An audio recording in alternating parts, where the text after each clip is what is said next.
Article 370 का abrogation हुआ और उसके बाद अगर आप सरकार की बात करें तो शोकेस करने की कोशिश की नॉर्मलसी। हालात जो बदले हैं कश्मीर में, चाहे आप जो स्टोन पेल्टिंग की बात करें या जो सिचुएशनल जो चेंज आई है उसको शोकेस करने की कोशिश की। और अभी तक अगर आप बात करें तो टूरिज्म जो था सबसे बड़ा एक नॉर्मलसी का इंडिकेटर प्रेजेंट किया गया था और टूरिज्म पिछले कुछ साल से बूम भी कर रहा है कश्मीर में।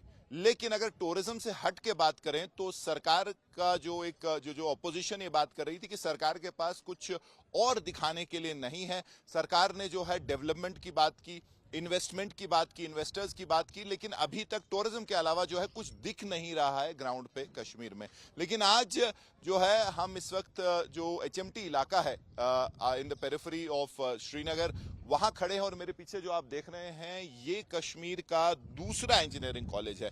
एक अजंबे वाली बात लगती है क्योंकि अगर आप देश के बाकी हिस्सों की बात करें तो कई सारे इंजीनियरिंग कॉलेजेस हैं, प्राइवेट यूनिवर्सिटीज हैं, लेकिन कश्मीर इस 370 की जो बात रहती थी उस वजह से यहां कई चीजें एप्लीकेबल नहीं थी और इंजीनियरिंग कॉलेज जो हैं या बाकी जो ऐसी एजुकेशन इंस्टीट्यूशंस थी वो खुल नहीं पा रही थी। लेकिन अब वो बदलाव हमें देखने को मिला है। यहाँ के बच्चे जो हैं उनको बाहर नहीं जाना पड़ेगा। कश्मीर की जो 90% जो यूथ था वो टेक्निकल एजुकेशन के लिए या इंजीनियरिंग के लिए यहाँ से बाहर जाते थे और कई सारे लोग ये चाहते थे कि यहाँ हमारा अपना जो है कोई इंजीनियरिंग कॉलेज हो ताकि आपके पास ऑप्शन हो, आप लोकली एक इंजीनियरिंग कॉलेज में जाएं और आपको बाहर ना जाना पड़े, आपके खर्चे भी बचें और आप अपने ही नेटिव प्लेस में रहें। तो ये कश्मीर इंजीनियरिंग कॉलेज मेरे पीछे देख रहे हैं और राजा एजाज अली जो कि एक रिटायर्ड पुलिस ऑफिसर भी हैं, उन्होंने ये इनिशिएटिव लिया है। आज लेफ्टिनेंट गवर्नर भी यहाँ थे, उन्होंने इसको इनॉग्रेट किया। तो सर ये बताएं कि पहले क्या रोड ब्लॉक्स की अगर आप बात करें 370 हटने के बाद ही आपको ये आइडिया है कि ऐसा हो सकता है, क्योंकि इससे पहले तो हमने सिर्फ एक इंजीनियरिंग कॉलेज यहाँ देखा था। देखिए, इससे पहले मुझे ख्याल आया था तो 2004 में मैंने अप्लाई किया था इंजीनियरिंग कॉलेज बनाने के लिए हमारी फैमिली ने, लेकिन उस वक्त ये रिजेक्ट किया गया केस के AICTE act is not applicable in this state. और उस दौरान में 2 इंजीनियरिंग कॉलेज जम्मू में खुले जो सुप्रीम कोर्ट की इंटरवेंशन से खुल पाए। तो मैंने कहा मेरे बस की इतनी बात नहीं है, ना मेरे पास इतने फाइनेंशियल पोजीशन है कि मैं वहां तक जाऊं, इसलिए वो प्रोजेक्ट हमने छोड़ दिया। तो वो क्या 370 जो यहाँ एक बात होती थी कि स्पेशल स्टेट, उस वजह से वो एक रोड ब्लॉक था क्या उस वक्त? मुझे लगता है कि मेंटल ब्लॉक था क्योंकि वो दे सकते थे, there was no hitch in that one, लेकिन मेंटल ब्लॉक था या किसी को फेवर करने की बात थी कि यहाँ और कोई इंजीनियरिंग कॉलेज खुलने मत दो। नहीं तो जी।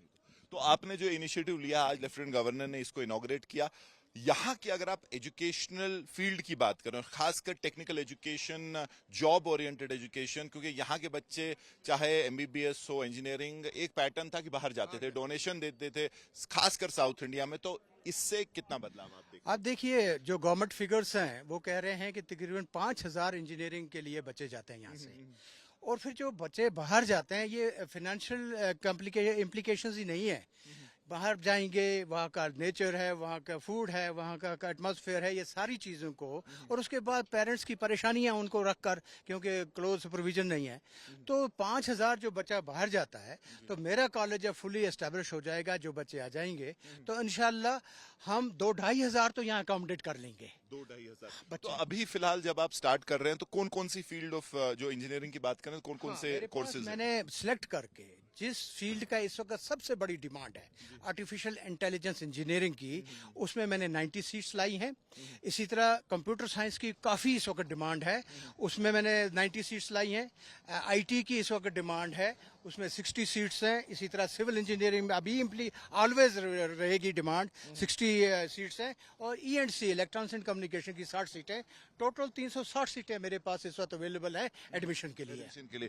तो यहाँ अगर आप बात करें तो इंजीनियरिंग एक जमाने में MBBS और इंजीनियरिंग हर एक पेरेंट चाहता था कि उसके बच्चे करें, लेकिन आज जो है जॉब मार्केट या जो एवोल्यूशन हुआ है, जो टेक्नोलॉजी आई है, तो उससे मैच करने के लिए आप क्या कर रहे हैं? क्योंकि आज आर्टिफिशियल इंटेलिजेंस है और सबसे बड़ी बात है सिर्फ इंजीनियरिंग नहीं है, आपको जो है पूरा जो इस वक्त माहौल बना है टेक्नोलॉजी का, उस पर भी ग्रिप होना चाहिए। देखिए, मैं बेसिकली इस फील्ड में चाहत मैंने की, I am basically an engineer in electronics and communication, JNTU से किया है मैंने।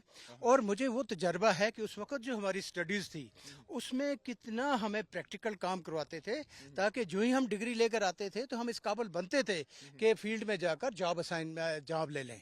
लेकिन आज का जो इंजीनियर आ रहा है वो सिर्फ डिग्री लेके आ रहा है। ये भी जो बच्चे हमारे यहाँ से मोस्ट ऑफ स्टेट्स में बाहर जाते हैं डिग्रियां लेके आते हैं, जब प्रैक्टिकली उन्हें कोई नॉलेज नहीं है। इवन कई लोग तो सिर्फ डिग्रियां खरीद के ही समझे लाते हैं कि 2 महीने गए पढ़ा और उसके बाद डिग्री ले ली।